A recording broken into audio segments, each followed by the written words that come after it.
Firstly, I'm really happy for you to join us.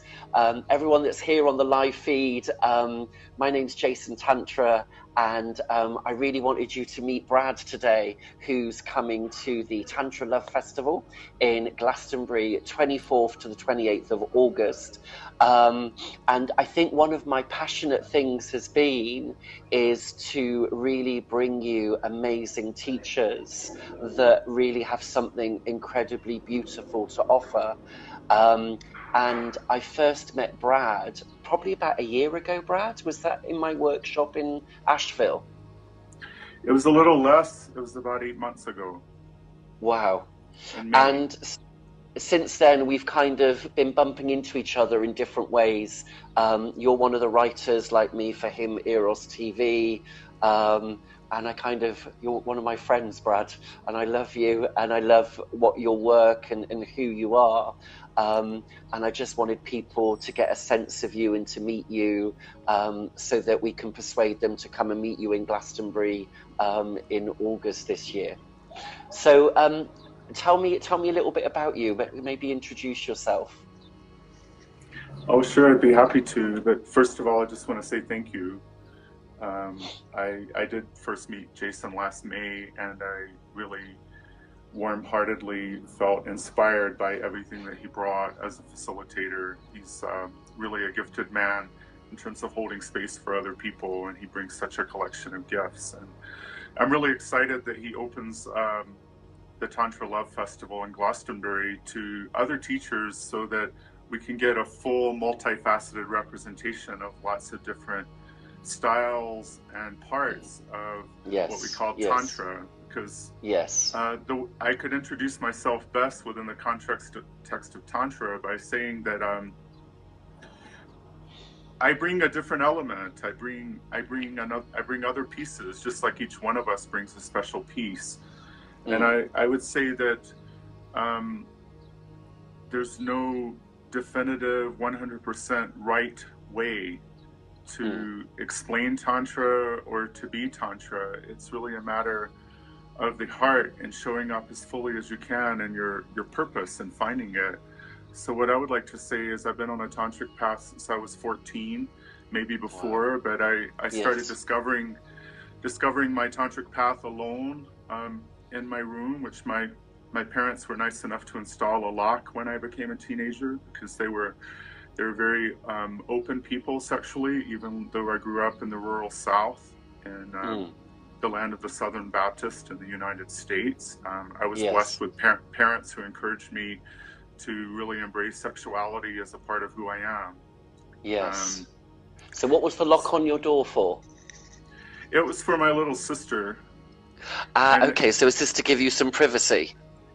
Yeah, what I'm saying is my parents recognized as I became a teenager that I needed certain amounts of privacy. And while they didn't encourage me to go into my room and masturbate, I did it every day and developed an ecstatic sexual practice 9 years before I ever had a sex partner. And I actually feel that some of my greatest teachings began to come to me through self-pleasuring before I met anyone who told me about the word Tantra. Yes. I was a spiritual leader in my family, and it was probably 10 years later when I started coming out as a gay man that I recognized that being gay was not separate from my spirituality. And in fact, the more that I came out about being gay, the more people recognized that I also had a role as a spiritual leader in my community and in my family, even in the rural South. So a very different story of religion and sexuality. Yes. And the way that they merge. I grew up in the place people said that the rural South and the United States was famous for electroshock therapy to convert those gay people back into normal heterosexuals. But my story is all of the Southern Baptists that I met were incredibly affirming of me. They only expressed concern for my safety and my health because so many people had died of this plague, and they associated that with being gay. And so my friends and family only expressed love. Never condemned me at all for who I was. Wow. That's really quite liberating, because a lot of people don't have that experience, do they? They don't, and it was a long time before I realized how fortunate that I was. And Yes. it's my Yes. desire to somehow touch and reach the millions of people worldwide who are not having such a positive experience. Somehow I was born into that so that I could express some encouragement and I could survive, Wow. make it through.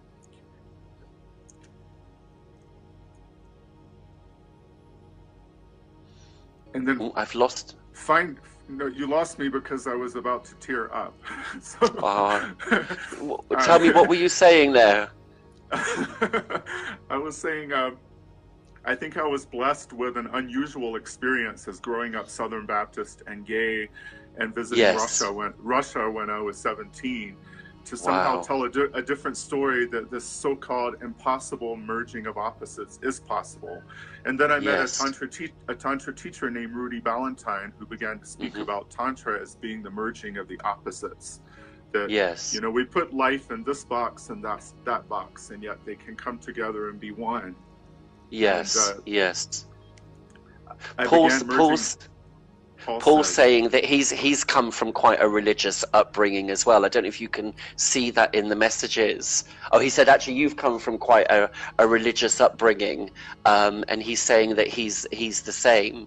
But my sense is that the Southern Baptist is quite a unique flavor of religion, and it sounds like the experience you're describing is completely not what people would say was a normal experience.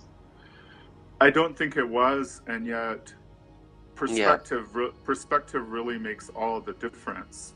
Yes, yes. You know, when I was a teenager, I thought there's something terribly wrong with me, and if people find out this about me, then yes. But then the perspective came in by realizing that when I started to tell people that I am a gay person and I do have a soul, that I was making a difference in the world just by telling the truth. And I only came out to people with love. I never came out to them and said, I have to tell you something, fuck you. You don't have any clue who I am. You know, the attitude was not contrary. It was, I love you and that's why I want you to know me. Yes, yes. Tell me, what was one of your most peak experiences that you've had in Tantra? How would you describe it? Oh my. I mean, it depends on what we calibrate as Tantra. I mean, what do you calibrate? Yes. My life. So I'd have to tell you what's the peak experience of my life. And I could only say it's right now. It's this moment in which life culminates, that I sit here with you and talk with people everywhere about hope and renewal. This is the highlight of Tantra, is right now. Yes, yes. And Paul's saying something about human connection, laughing and sharing. Those things for him are important. But I think what I was trying to understand, what was behind my question, was looking for an experience of something that was beyond your day-to-day experience of life that you could share, that could, I guess, illuminate a bit more, kind of give us another perspective in meeting you. A perspective other than my day-to-day life? Yeah, kind of like just looking, but I guess what's behind it is in my own experience with Tantra, in my own personal journey, there's been a couple of what I would call peak experiences that kind of remain without words.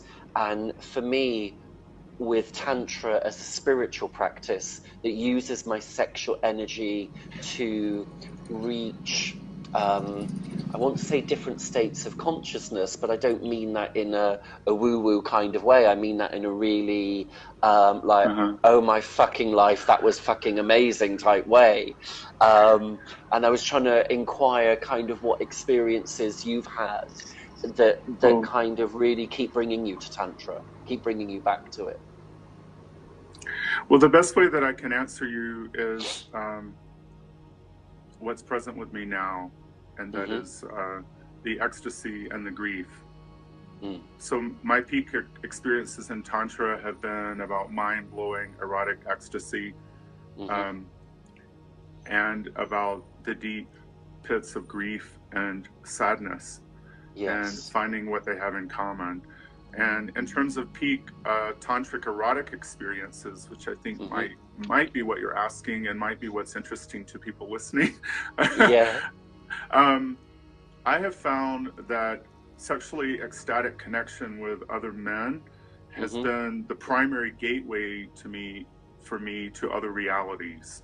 And I Mm. discovered when I first started having sex with men at age 23 that I felt like I was flying through the Mm-hmm. stars, and I felt like I Yes. was cutting backflips on the other side of the galaxy. Mm. Um, and when I would orgasm, or even before I orgasm and after, I would see colors and I would see dream states.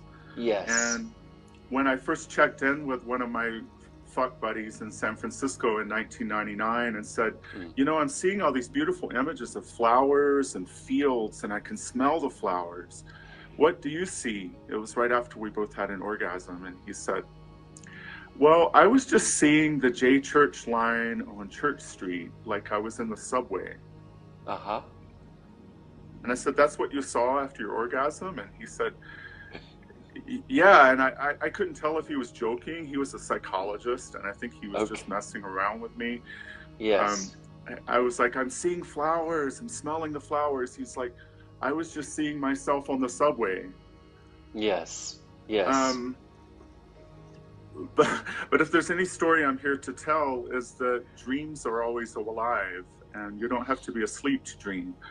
And I think what sets my tantric experience, what really defines my tantric experience, at least currently, and what connects so many of these peak experiences I've had, is that there's Yes. so much more to see than meets the eye. Yes. And all of my erotic experiences with all men that I've been with have taken me into that beautiful garden Mm. of Mm. connection with what feels like home. And it's my desire for more men to find that place of serenity and peace and connection, and recognize that sexual ecstasy is a beautiful pathway there. And there are many other Yes. pathways. That's just one of my Yes. favorites. So tell me, because I guess where I want to kind of go now is to tell me a little bit about the tantra that you bring, that the tantric space that you hold, that you teach, that you facilitate. How do your experiences in tantra and inform what you're bringing? Well, I've decided that everything that I'm teaching this year is going to have one common theme. And Uh-huh. that common theme is dream while you fuck. Mm-hmm. So we live in a world where people like to take that literally. You know, people think the word fuck means penetrating someone or being inside of someone. What it means to me is a state of whole body erotic ecstasy, where your whole body becomes the instrument of your expression, your genitals become the generator. So Mm-hmm. I want to guide men in experiences ranging from Yes. erotic wrestling to whole body erotic prayer for the sake of vision and magic. And Yes. I'm actually merging the two of them, so Mm-hmm. that whether you're wrestling with one another and speaking exciting dirty words in one another's ear, or whether Uh-huh. you're sitting in a meditative yab yam posture with your cocks together, the thing that holds Yes. these experiences together is to hold something in our hearts that is beyond simply the pure physicality of us being here in this body Mm. right now. Mm.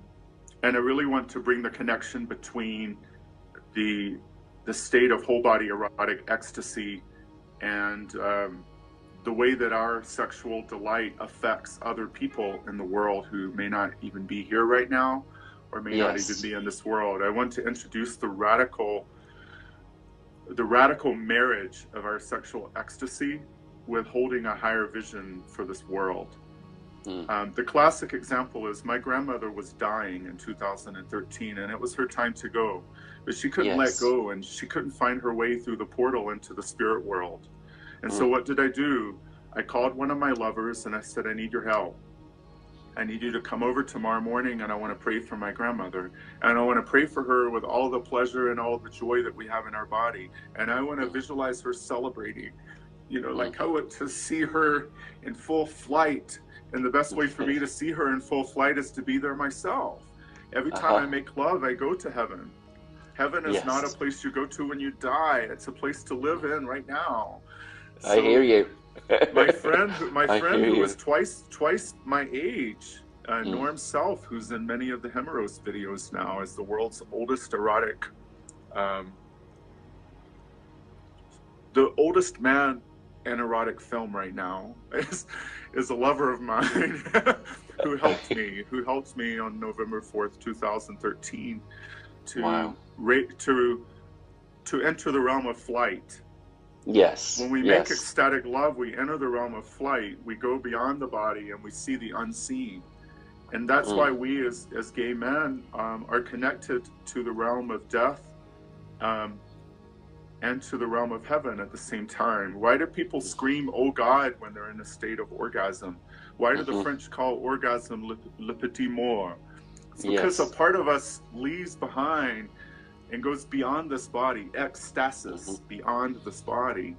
Then we have this ability to connect with all the people we've ever loved. And so the radical concept, hold someone you love in your heart. Hold the people in the world who are starving right now and don't have enough to eat. The people who don't have clean water, the people who really are in need of being held and loved by the divine. We can wish them well when we're flying through that realm of consciousness where everything is possible. And I'm finding as many down-to-earth practical ways to teach that as I can. Beginning with visualization and continuing by holding that vision while you make love.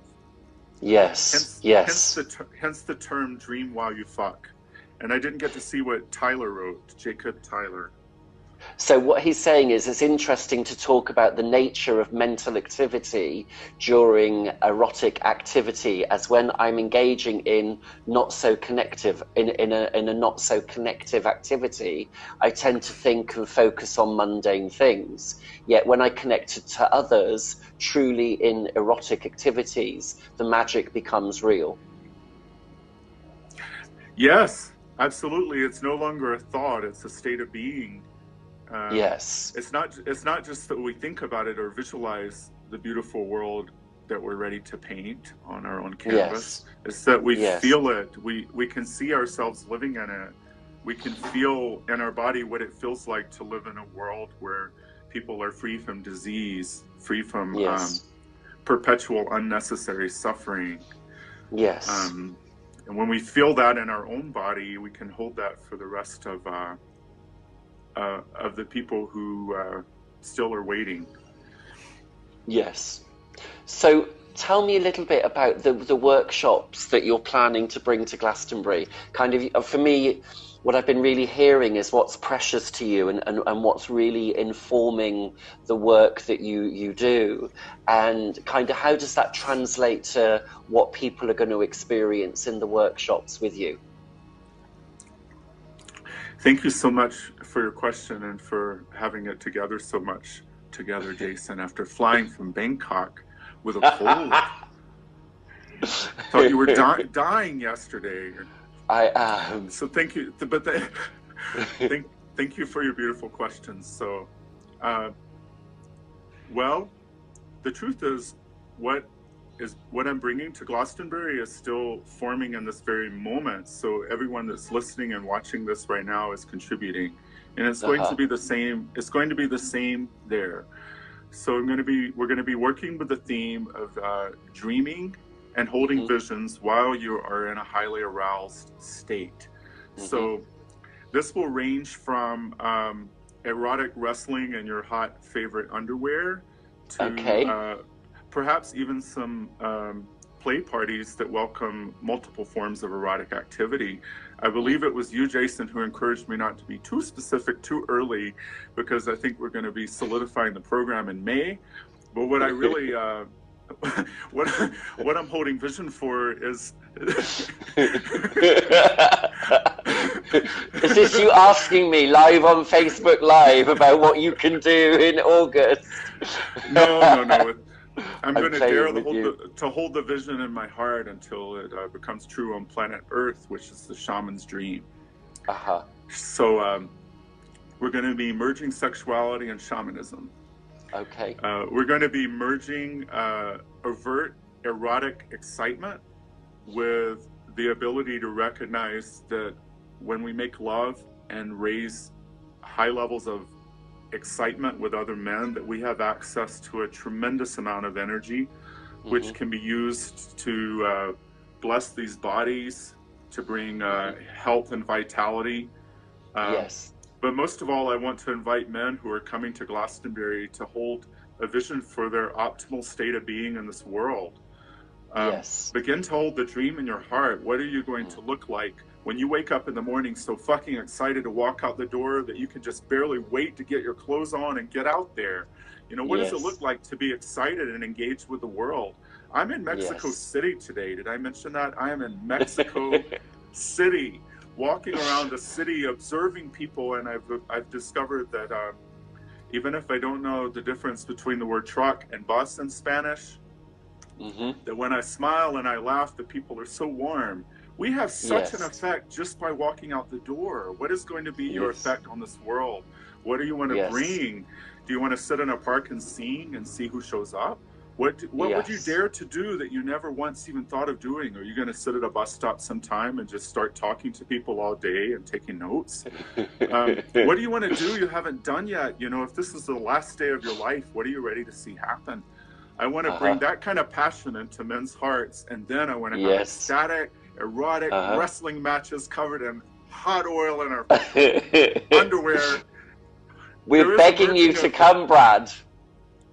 We're begging you to bring this. I've actually been selling this naked mud wrestling oil tantra tournament because actually I think one of the things that you're uniquely bringing is a permission to do what we never dared dream of. And I think that's one of the things I love about you. I'm not saying we need permission, but actually I think for me, you bring a provocative nature that I mean, I would break the law with you, Brad. If you told me to like raid a shop, I think I'd do it. I'm joking. But you kind of have that ability, I think, to bring people into doing things that they wouldn't normally do.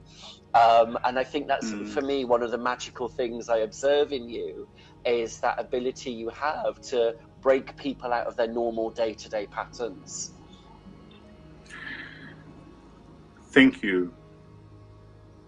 So the way that I do that is by creating a place where people know that everything that we attempt, every experiment we try, every word, every gesture, we are affirming that it's for the greater well-being of everyone here and for all the people we love.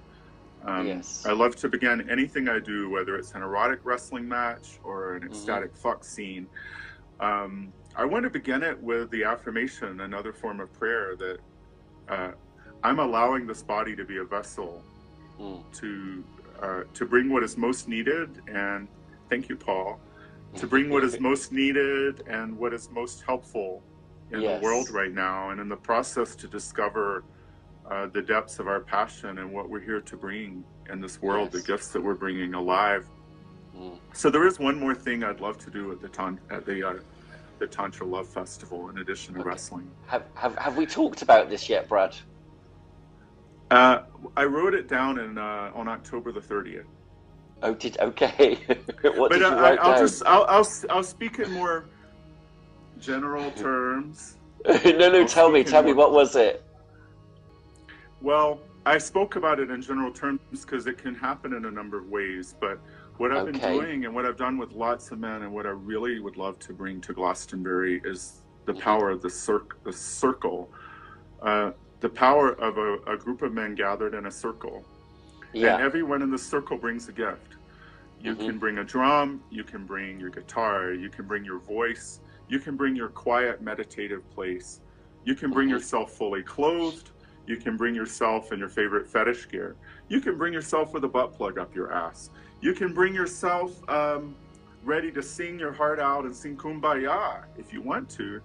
But whatever you do, I want to invite people to come to a circle and bring their most beautiful, authentic self. And in the center of that circle, there will be a place for connection. And that connection may be in the form of erotic wrestling. But more than likely it will be in the form of body contact in various forms. And the key is that everyone in the circle supports everyone in the center, and everyone in the center inspires everyone in the circle.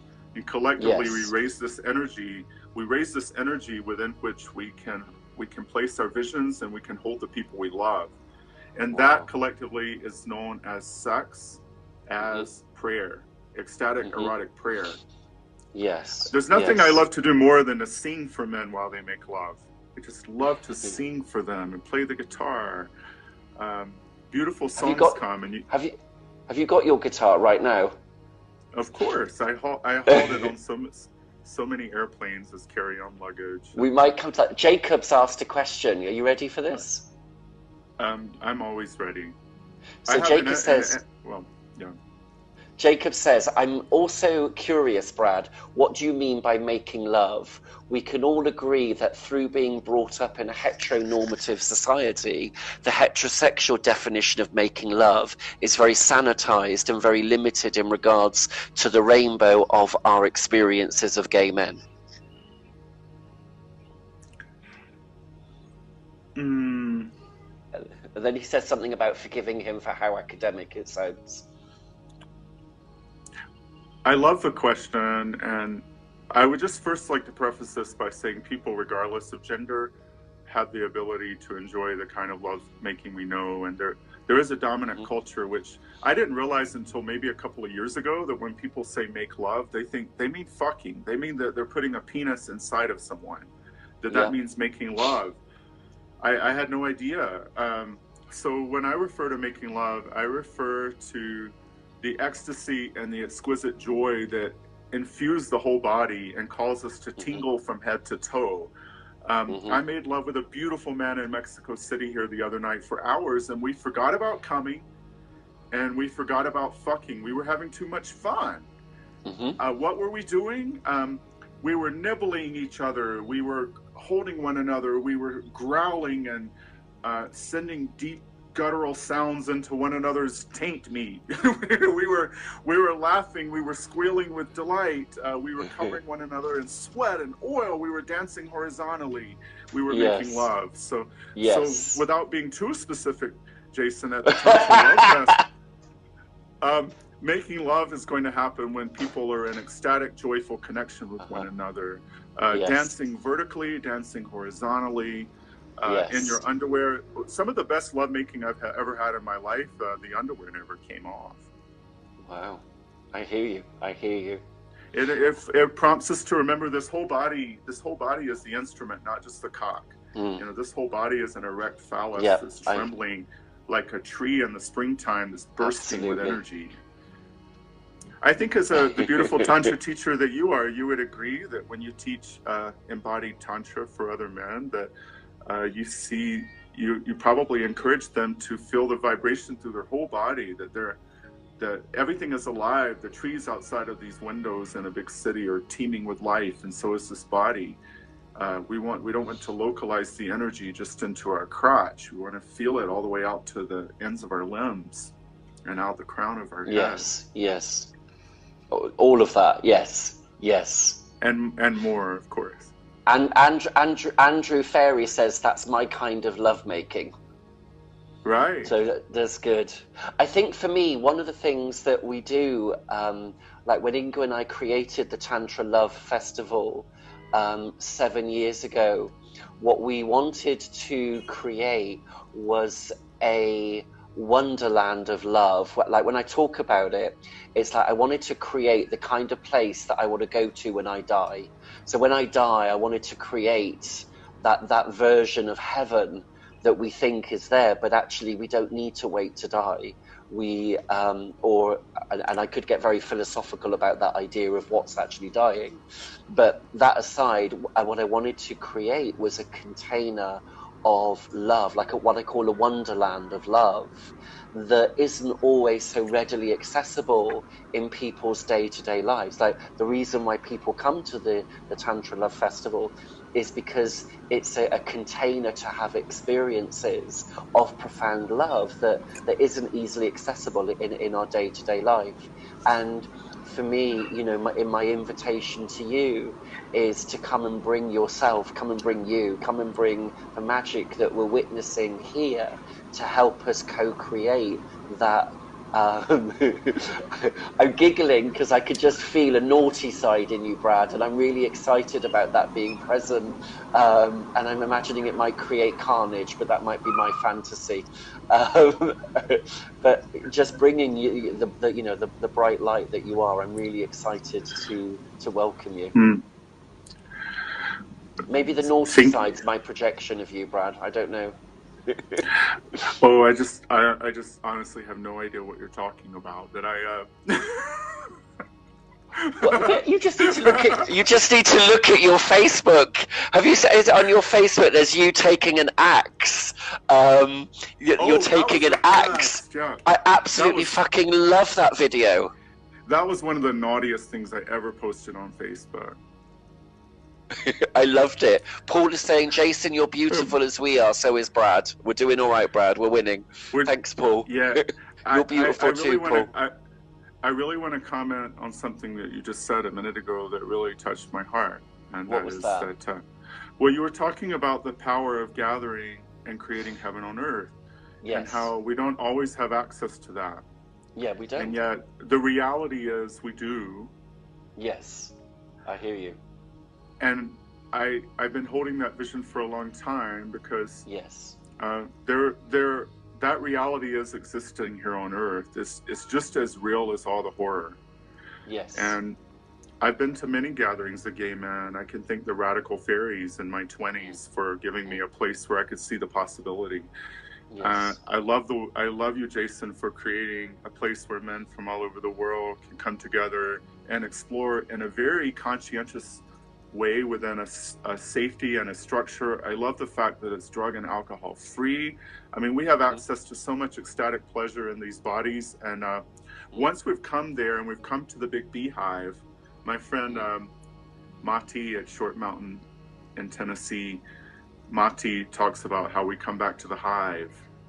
Yes. So what a hive does have structure, and you've created the structure into which men can come together. And once we've tasted the honey, I really feel we can take it back out into the world. It's a seed, and it must be planted everywhere from Mexico City to Tokyo.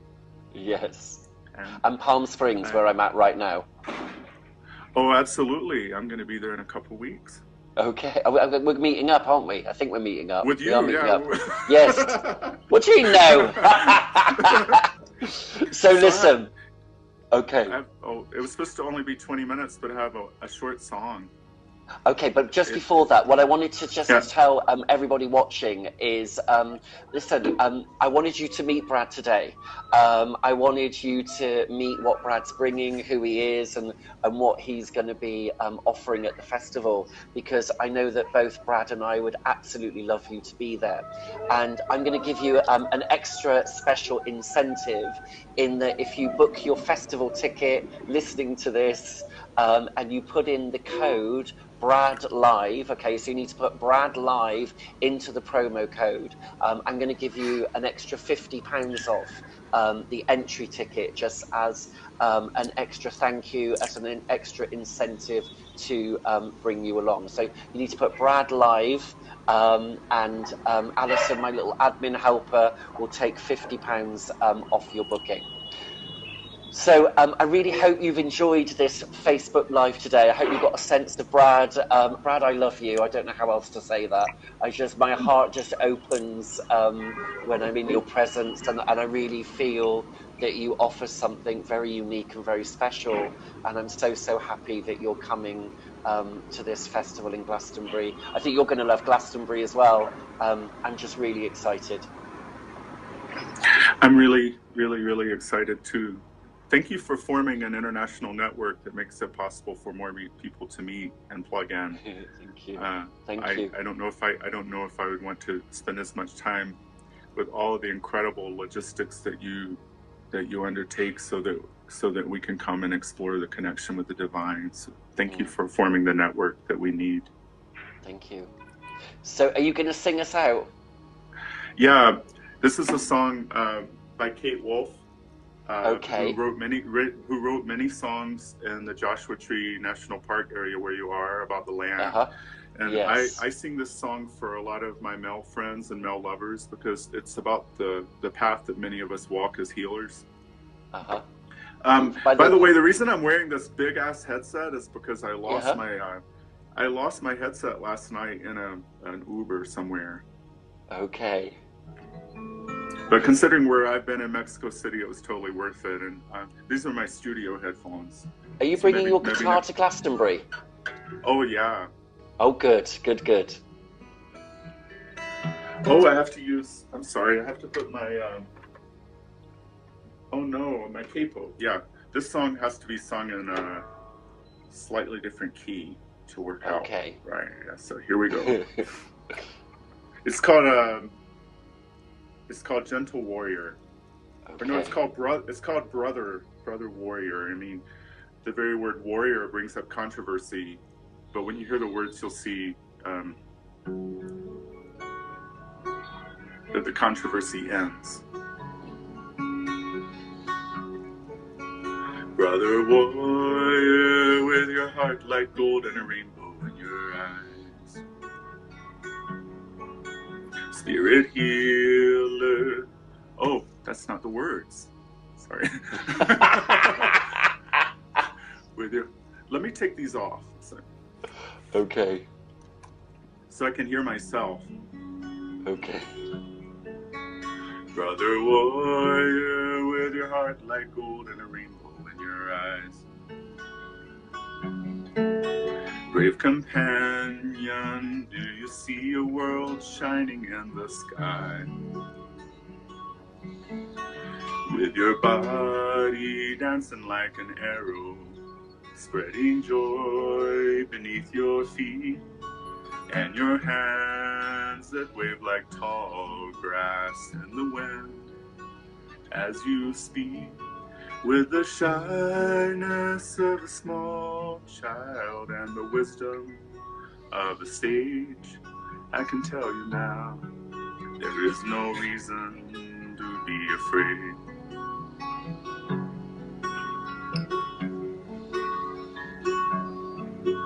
Brother warrior, there are none of us who walk this path alone.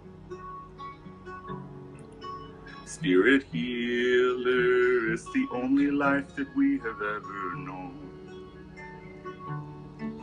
I see, hear your song in the sunlight, see your songs in the rain.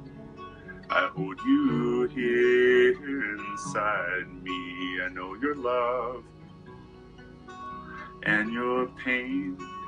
At this time when the world is waking to the dawn of another age, I can tell you now, there is no reason to be afraid.